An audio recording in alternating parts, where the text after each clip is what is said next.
요한계시록 21장 1절에서 8절까지의 말씀입니다.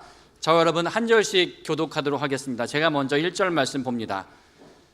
또 내가 새 하늘과 새 땅을 보니 처음 하늘과 처음 땅이 없어졌고 바다도 다시 있지 않더라. 또 내가 보매 거룩한 성 새 예루살렘이 하나님께로부터 하늘에서 내려오니 그 준비한 것이 신부가 남편을 위하여 단장한 것 같더라. 내가 들으니 보좌에서 큰 음성이 나서 이르되 보라, 하나님의 장막이 사람들과 함께 있음에 하나님이 그들과 함께 계시리니 그들은 하나님의 백성이 되고 하나님은 친히 그들과 함께 계셔서 모든 눈물을 그 눈에서 닦아주시니 다시는 사망이 없고 애통하는 것이나 곡하는 것이나 아픈 것이 다시 있지 아니하리니 처음 것들이 다 지나갔음이로라. 보좌에 앉으신 이가 이르시되 보라, 내가 만물을 새롭게 하노라 하시고 또 이르시되 이 말은 신실하고 참되니 기록하라 하시고 또 내게 말씀하시되 이루었도다. 나는 알파와 오메가요 처음과 마지막이라.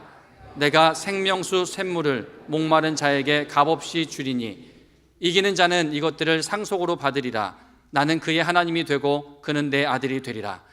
그러나 두려워하는 자들과 믿지 아니하는 자들과 흉악한 자들과 살인자들과 음행하는 자들과 점술가들과 우상 숭배자들과 거짓말하는 모든 자들은 불과 유황으로 타는 못에 던져지리니 이것이 둘째 사망이라. 아멘. 이 시간 우리가 사랑하는 목사님 나오셔서요, 부활의 삶 살아야 한다라는 제목으로 하나님 말씀 선포해 주시겠습니다.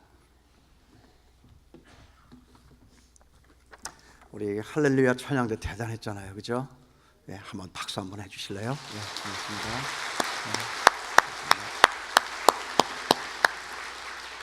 네, 정말 이 영광스러운 예배 자리에 부활하신 우리 주님도 함께 여기에 계시고 천군 천사도 우리와 함께 있는 줄을 믿습니다. 이 부활의 영광이 오늘 저와 여러분 우리의 가슴에 촉촉히 아로새겨지는 귀한 축복의 시간 되었으면 좋겠습니다. 우리 옆에 있는 분들하고 인사 한번 해보시죠. 네, 부활 축하합니다. 해피 이스터. 예.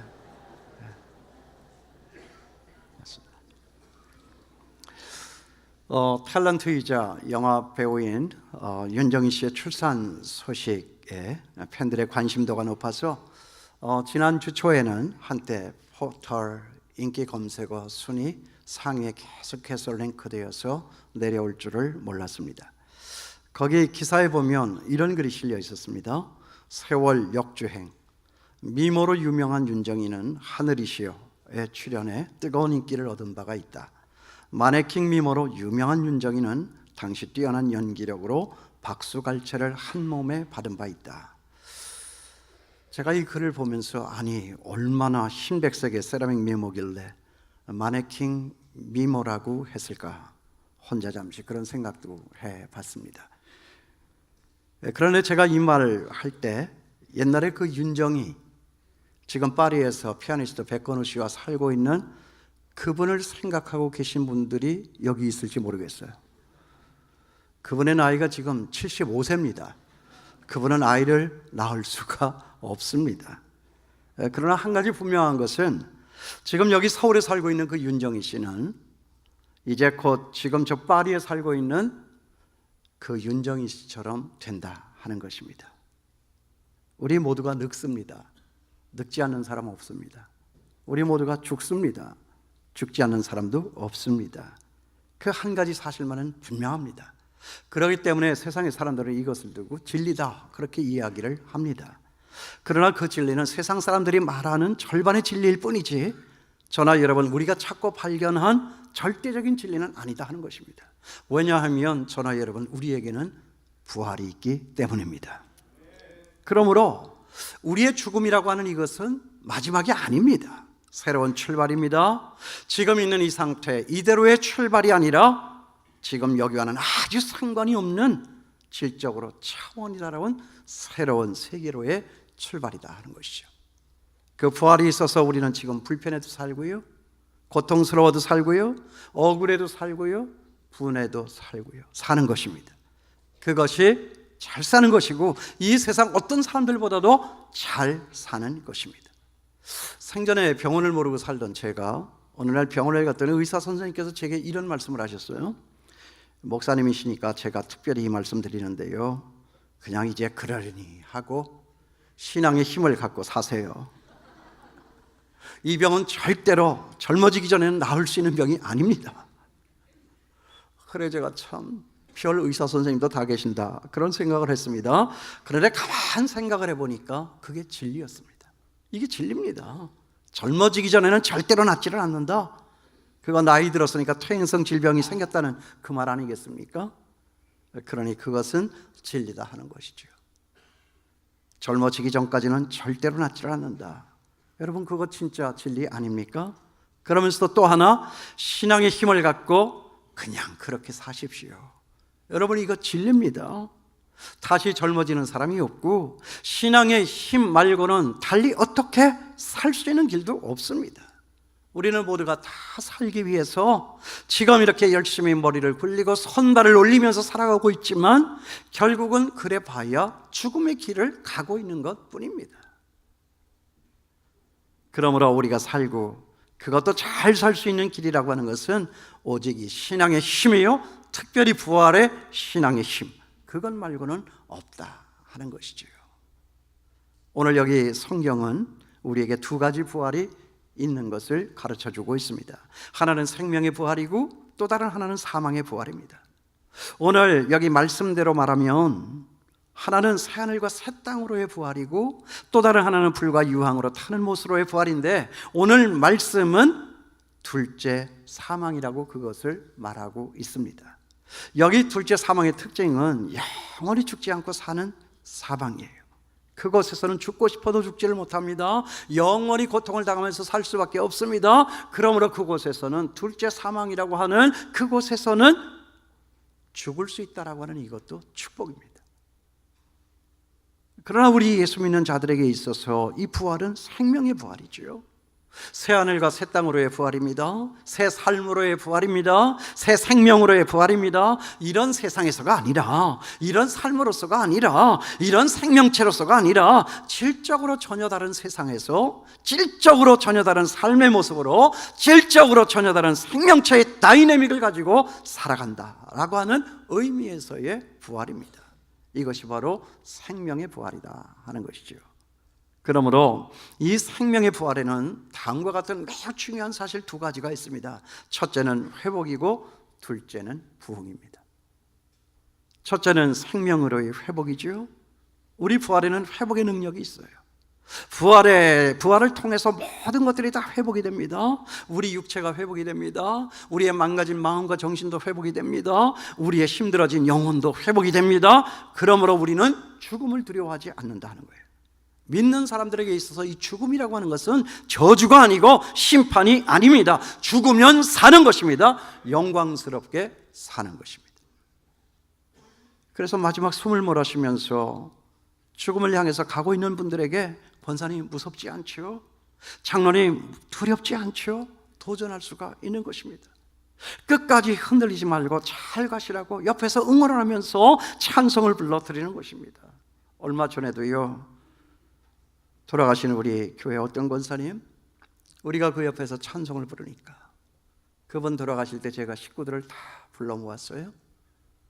숨도 제대로 쉬지를 못하고 힘들어서 탈진하여 모든 것을 맹놓고 누워있는 그분에게 가까이 다가가서 거기에 있는 식구들 모두가 한 사람 한 사람 그 귀에다 대고 할머니와 함께 그리고 엄마와 함께 살았던 그 옛날에 아름다웠던 장면들 한 가지씩을 얘기하라. 그래서 이렇게 얘기를 하니까 꿈틀거려요. 반응이 있어요. 그리고 어떤 분이 어떻게 얘기를 하니까 그냥 온몸을 비틀면서 반응을 하세요. 그렇게 다 하고 나서 우리가 이제 그 옆에서 찬송을 불렀어요. 찬송을 부르니까 그분이 갑자기 손을 드는 거예요. 그리고 지휘를 하는 거예요. 그리고 온몸을 다 비틀면서 반응을 하면서 같이 그 찬송을 부르는 거예요.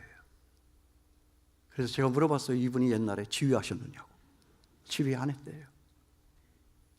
우리가 그 옆에서 찬송을 부르니까 죽음을 향해서 마지막 그 강을 넘어서는 그 순간에서까지 그분은 손을 들어서 지비를 하시고 그리고 온몸으로써 꿈틀거리면서 찬송을 부르셨다. 제가 그 모습을 바라다 보면서 들리는 소리는 없지만 우리의 찬송은 저렇게 아름다울 수가 있는 것이구나 라고 하는 이것을 저는 그때 발견을 했습니다.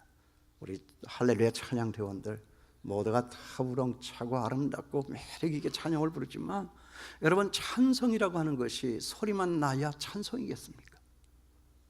소리는 들리지 않는다 할지라도, 몸이 아파 몸을 비틀면서 반응을 한다 할지라도 거기는 진정 우리 하나님의 영광, 그 부활의 주님, 그 주님의 부활의 영광을 바라다 보면서 반응하는 이 신앙자의 몸짓이 있다 하는 것입니다.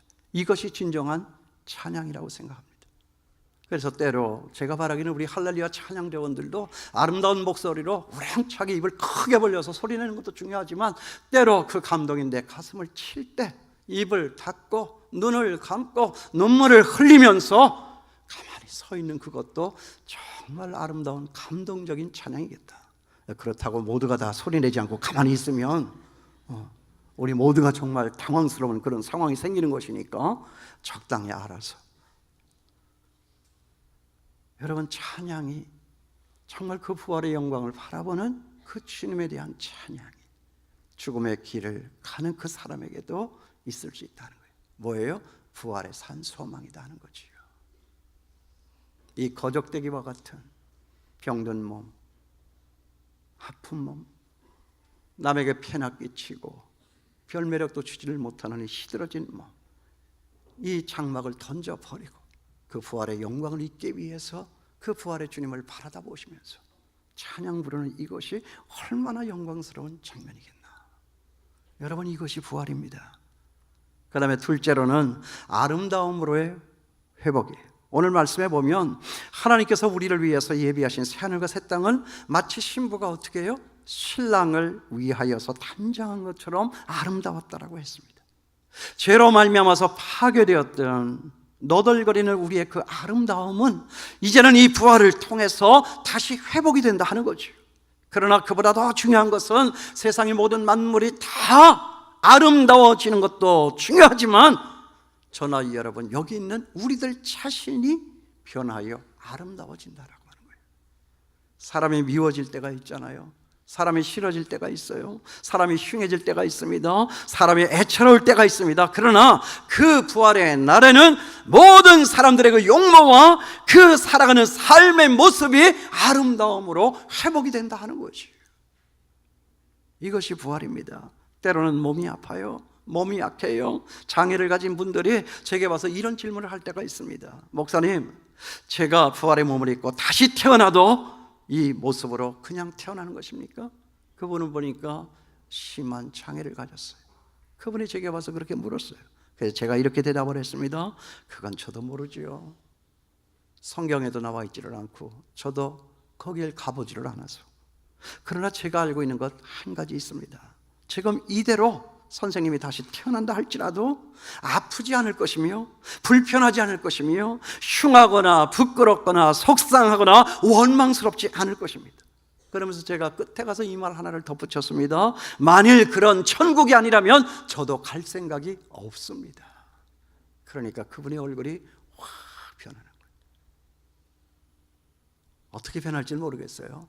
키 작은 사람이 키가 커질지, 얼굴이 못생긴 사람이 얼굴이 예뻐질지, 뚱뚱한 사람이 정말 에스더 라인을 가지고 다시 부활할지 그건 모르겠지만, 안 가봤으니까 모르는 거지만 그냥 푸대자루처럼 그대로 있다 할지라도, 아픈 몸을 지니고 있다 할지라도, 어디 한 곳에 심각한 장애를 만나서 손실이 있다 할지라도 흉하지 않을 것이며 속상하지 않을 것이며 아프지 않을 것이며 부끄럽지 않을 것이며 원망스럽지 않을 것이다. 여러분, 아름다움으로의 회복이에요. 그 모습은 그대로 보여도 그 모습을 아름답게 보아줄 줄 아는 사람들의 마음의 변화가 있을 것이고, 그 모습 그대로를 가지고 부활의 몸을 입는다 할지라도 전혀 부족함이 없는, 결핍을 모르는 그런 영광스러운 부활에 참여할 수 있다.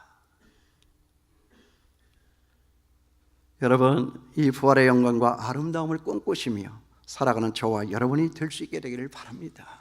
정말 여러분, 우리가 사는 이 세상에 이 부활의 그 끝이 없다면 세상에 우리에게 무슨 답이 있겠습니까? 세상에 답이 있겠습니까?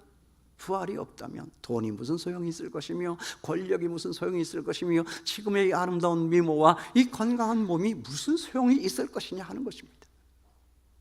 세상의 최종적인 인생의 답은 뭐냐? 부활이다 하는 거지요. 부활입니다. 그런데 그 부활의 소망이 있는 자들에게는 오늘의 이 현재가 즐거운 거예요. 세상이 즐거워서 즐거운 것이 아니라 세상은 즐겁지 않다 할지라도 그 부활의 소망이 있기 까닭에 세상이 요란하면 요란할수록, 세상이 부서지면 부서질수록, 세상이 괴로우면 괴로울수록 그 부활을 바라다 보는 지금의 우리의 이 현재는 더 즐겁고 감사할 수가 있다는 거죠. 여러분, 그 비밀을 알고 계시죠? 셋째는 완전함으로의 회복이에요. 죄로 말미암아 타락한 이 세상은 불완전한 세상입니다. 그래서 늘 초조하죠, 불안하죠, 걱정이 많습니다, 염려가 많아집니다. 그렇지만 이 부활은 그런 우리의 불완전한 삶을 완전한 삶으로 회복시킬 것입니다. 그래서 여기 오늘 본문에 보니까 그 나라는 어떤 나라예요? 눈물이 없어요, 고통이 없어요, 애통하는 일이 없어요, 이별하는 일도 없다 그랬습니다. 그러나 부활에는 그런 미래적인 회복만이 있는 것이 아니라 현재적인 지금 여기에 부흥도 있다 하는 거예요. 그런 미래적인 회복이 확실하기 때문에 오늘 우리의 지금 이 현재는 더 큰 부흥의 자리로 나아갈 수가 있다 하는 것이죠. 부활이라고 하는 이 단어를 영어 사전에서 보면 세 가지 단어로 설명이 됩니다. Resurrection, 이 부활이지요. 거기에는 또 다른 의미가 있어요. Restoration, 회복입니다. Revival, 부흥입니다. 이 세 가지로 나와 있어요. 그러니까 부활이라고 하는 것은 뭐냐? 회복이며 부흥이다 하는 것입니다. 우리 부활의 회복은 우리 예수 그리스도의 재림과 심판을 통해서 오는 거겠지만, 이 부활의 부흥이라고 하는 것은 지금 여기 이 자리에 그 부활을 믿고 사는 저나 여러분의 삶에서부터 나타난다 하는 것입니다. 그렇지 않습니까? 돈과 권력은 참 좋은 것이죠. 그러나 여러분, 그 돈과 권력으로 부활을 살 수는 없습니다. 그런데 문제는 뭐냐면 이 부활에 대한 믿음보다 그 돈과 권력에 대한 믿음이 더 크다는 거예요. 부활에 대한 믿음이 더 클까? 돈과 권력에 대한 믿음이 더 클까? 스스로가 점검해 볼 수 있게 되기를 바랍니다. 정말 이 부활에 대한 믿음보다 다시 살 수 있고 좋게 살 수 있다라고 하는 이 믿음보다 이제는 죽을 것이다, 죽어서 없어질 것이다 라고 하는 것에 대한 믿음이 더 큽니까? 우리는 믿는 사람들입니다. 그렇기 때문에 우리에게 아주 믿음이 없는 것은 아니지만은 그 부활에 대한 믿음이 때로는 너무나도 약해서 부활의 능력을 힘입지를 못하고 먹을 것이 있고 입을 것이 있고 잠잘 것이 있으면서도 정말 참으로 가난하고 구차하고 옹색함으로 민망하게 살아갈 때가 많다는 것이죠. 왜요? 부활의 영광에 대한 확신이 없기 때문에. 이것이 이 교회의 현실이에요. 요즘 우리 교회의 현실이다 하는 것입니다. 부활은 능력이에요. 여러분, 부활은 부흥입니다. 우리 마음이 살아나는 거예요. 내 마음이 살아날 때 다른 사람들의 지쳐있는 주저앉은 그 산도 그 불로 일으킬 수가 있다 하는 것입니다. 이것이 교회의 힘입니다. 어저께 토요 특별 새벽기대 마지막 모여서 우리 교역자들이 이 자리에 올라와서 다 같이 손잡고 기도하지 않습니까? 제가 그렇게 도전을 했습니다. 내일 불과 같은 이 부활에 대한 말씀으로 성도들의 가슴에 불을 질렀으면 좋겠다. 이것이 부흥이다. 정말 오늘 하루 동안 우리가 말씀을 묵상하면서 이 말씀을 가슴에 담으면서 정말 성령으로 이 말씀에 대한 불을 지펴서 부활에 대한 확실한 소망을 가지고 우리가 단위에 서서 하나님의 말씀을 불과 같이 전하자. 부활에 대한 소망이 살아나면 여러분, 우리의 삶에는 부흥이 일어나는 것입니다. 세상의 형편은 그대로예요. 돈 없는 것은 마찬가지고 권력 없는 것도 마찬가지고 세상의 여건, 세상의 조건들은 하나도 달라진 것은 없어요. 그러나 우리 마음에 부흥이 있다라고 하는 것은 뭐냐? 부활에 대한 소망이 내 가슴을 찔르니까 세상의 결핍, 세상에서의 모자람, 세상에서의 어떤 아픔과 고통, 이 모든 것을 뛰어넘을 수 있는, 돌파할 수 있는 마지막 최종 목적지는 그 부활의 영광이니까 그 부활의 영광을 오늘 이 시점으로 땡겨서 내 마음의 가슴에 불을 질러서 우리는 부흥의 삶으로 회복이 되어 나아갈 수가 있다. 여러분, 부활에 대한 이 기대, 이 소망이 있습니까? 그런 분들에게 부흥이라 말하는 것입니다. 그런데 때로는 보면 교회를 다녀도 이게 너무 약할 때가 많아요. 그러니까 정말 세상 사람들 앞에 우리 스스로가 너무나도 민망한 삶을 살아갈 때가 있다는 거죠. 이런 걸 보면 금방 알 수 있어요. 아이들 공부하는 걸 보면 성에 차지 않을 때가 많아요. 아유, 왜 저렇게 공부를 할까? 자기도 옛날에 그랬으면서도 애들 공부하는 모습을 보면 그냥 애가 탑니다. 애가 타요. 죽을 맛이죠. 공부를 안 하는 건 아니에요. 책상에는 앉아 있어요. 그런데 몸을 비틀면서 공부하러 들어가더니 5분도 안 돼가지고 엄마 배고파 하고 뛰어나오는, 이건 도대체 뭐냐는 거지. 이게 도대체 집중을 하지를 않는 거예요. 그때 여러분, 우리가 속상해서 뭐라고 말을 하죠? 야, 너 그렇게 공부해가지고 대학 갈 수 있겠냐? 마찬가지입니다. 여러분, 생각해보면 우리 예수 믿는 것이 꼭 이럴 때와 똑같습니다. 안 믿는 것은 아니에요. 우리 믿습니다. 근데 우리가 믿음에 대해서 집중하지를 못해요. 때문에 믿음이 영 시원치를 않아요.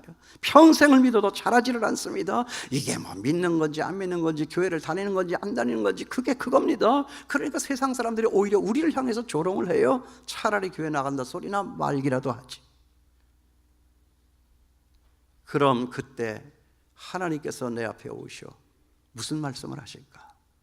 아마 이 말씀 하시지 않을까? 야, 너 그렇게 믿어가지고 천국 갈 수 있겠냐? 우리는 예수를 믿기 때문에 천국에는 다 있을 거라고 믿습니다. 그러나 예수님의 부활을 확고하게 믿으면 이 땅에서도 부활의 능력을 힘입고 천국의 삶을 살게 될 줄을 믿습니다. 그래 우리가 하는 모든 일에 하나님의 큰 부흥이 일어나게 되는 것입니다. 이 부흥의 모습을 우리 주변 사람들이 볼 수만 있다면 교회에 대한 생각은 달라질 것입니다. 우리 믿음에 대한 생각은 달라질 것입니다. 이것이 없으니까 문제다 하는 거죠. 그러므로 이 부활절을 맞으면서 가장 우리 한국교회에 필요한 것이 뭐냐? 이 부활 신앙에 대한 회복이다 하는 거죠. 이 부흥이 일어날 수 있게 되기를 바랍니다. 부활에 있는 사람은 양보하죠. 왜? 그때 가면 결판 나니까. 부활이 있는 사람은 손해볼 수 있다는 거죠. 부활이 있는 사람은 희생도 할 수 있어요. 세상이 지금 바라고 찾고 기다리는 것이 뭘까요? 손해보는 사람, 양보하는 사람, 희생할 줄 아는 사람. 그런데 손해보고 양보하고 희생할 수 있는 사람이 이 시대에서 누구일까요? 그것은 부활의 영광, 그 마지막 때의 부활의 영광을 바라보면서 그 부활의 영광을 이 현 시점으로 땡겨서 지금 여기를 살아내는 사람, 이 교회, 이것이 손해보고 양보하고 희생하며 살아갈 수 있는 사람들, 교회가 아니냐 하는 거지. 이게 교회가 아니면 누가 이런 일을 할 수 있겠습니까? 미국의 매사추세츠주의 한 교회 학교에서 그 교회를 다니는 8살짜리 소년 탐이라고 하는 아이가 있었어요. 몸이 많이 약해요. 근육 무력증이라고 하나요? 잘 앉아 있을 수도 없어요. 일어설 수도 없습니다. 어쩌다가 한번 일었다가는 힘이 없어 다시 주저앉습니다. 그래서 여기저기에 받쳐서 몸에 상처 나는 일도 많아요. 그러니까 이 아이를 평생 돌보는 엄마 아버지가 얼마나 수고를 많이 하는지 몰라요. 휠체어에서 앉아서 이동을 하고 생활을 합니다. 근데 이 아이가 교회를 나가는 거예요. 부활주의를 앞두고 이 탐의 교회 학교 선생님이 아이들에게 속이 비어있는 플라스틱 계란인데 계란 모양인데 그 속에 비어있어요. 플라스틱이에요. 그걸 하나씩 나눠주면서 아이들에게 다음 주는 부활주일이니까 이 비어있는 달걀, 이 속에 너희가 생명이라고 생각하는 거, 부활이라고 생각되어지는 거, 아무거나도 좋으니까 거기에 한 가지씩을 우리가 담아가지고 교회를 나와보자 그랬습니다. 그 다음 주에 아이들이 숙제한 것을 가지고 선생님 앞에 왔어요. 한 아이가 열고 또 다른 아이가 열어보니까 거기에는 파릇파릇한 싱싱한 꽃, 그리고 나뭇가지, 그리고 심지어 어떤 아이들은 곤충까지도 그 속에 잡아가지고 왔습니다. 그런데 탐 차례가 되었죠. 그런데 탐이 가지고 온 그 플라스틱 달걀 속은 비어 있습니다. 그러니까 아이들이 그걸 보고 깔깔거리고 막 웃어요. 쟤 숙제 안 했다고, 쟤 그냥 왔다고. 앓고 있는 그 탐을 불쌍히 여기는 교사 선생님이 부드럽게 아이들의 그 놀림을 제지하면서 이렇게 얘기를 해요. 준비하지 못했어도 괜찮아. 탐, 지난주에 네가 많이 아파서 정신이 없었구나. 위로를 했습니다. 하지만 탐은 선생님에게 이렇게 대답을 했어요.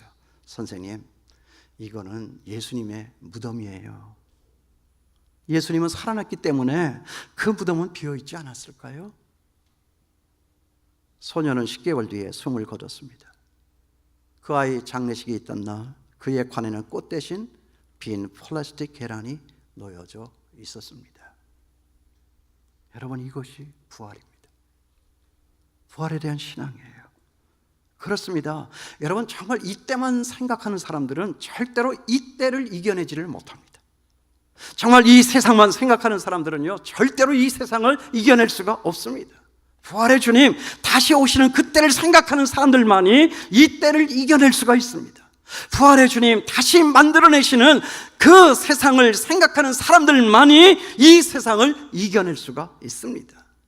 될지 안 될지 그 확률 몇 프로도 되지 않는 사법고시 합격의 영광을 꿈꾸면서 사는 사람들도 지금 이 세상과 자기를 견디면서 이겨내면서 살아가고 있는데, 가장 확실한 부활의 영광을 꿈꾸며 살아가는 사람들이 지금 이 세상과 자기를 이기지 못하며 살아갈 수는 없는 것입니다. 부활에 대한 소망이 확실합니까? 그러면 세상을 이기는 것입니다. 지금의 이때를 이기는 것입니다. 이길 수 있는 저와 여러분 될 수 있게 되기를 바랍니다. 이것이 오늘 이 부활주일에 저와 여러분이 함께 나누는 부활의 메시지입니다. 기도하겠습니다.